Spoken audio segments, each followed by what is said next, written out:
watching television with captions on screen, trying hard to catch the words and follow every scene. Tim was in his office at the other end of the hall. Then he'd answer something we had said and surprise us all. My sister and I would be talking in the living room, thinking he was busy working and couldn't hear us from that room. Then we'd hear his voice come drifting from somewhere down the way, and we'd just laugh and shake our heads as he heard every word we'd say.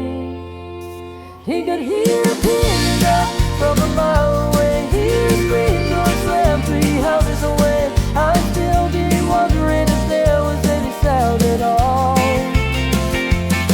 While Tim could tell you where he came from and who made the call.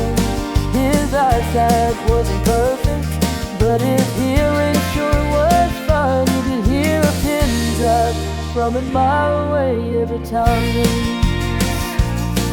The phone will start to ring before I heard a thing.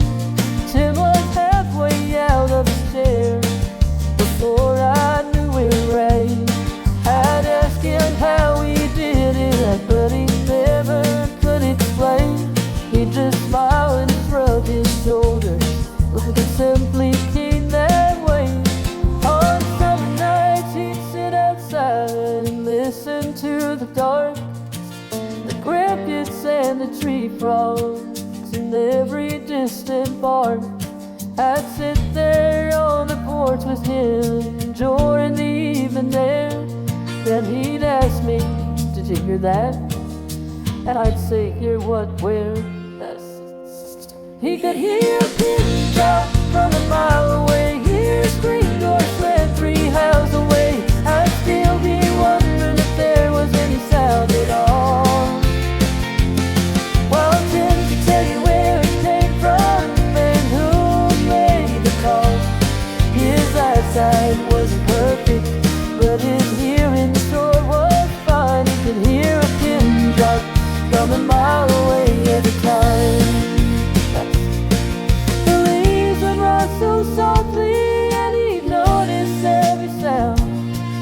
A train far in the distance or a dog across the town. The world was full of little things most people never knew. Somehow Tim could hear them all before they ever came to view.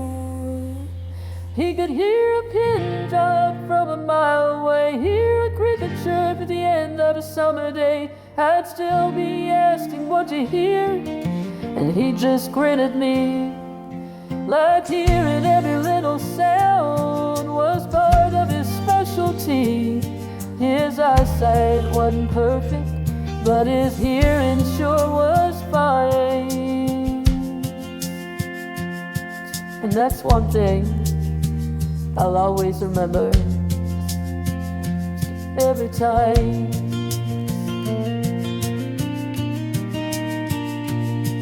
Now when the night gets quiet and the porch lights softly close, I think about those evenings and the little things he'd know. And sometimes I still smile and almost hear him say, "Did you hear that?" From a mile away.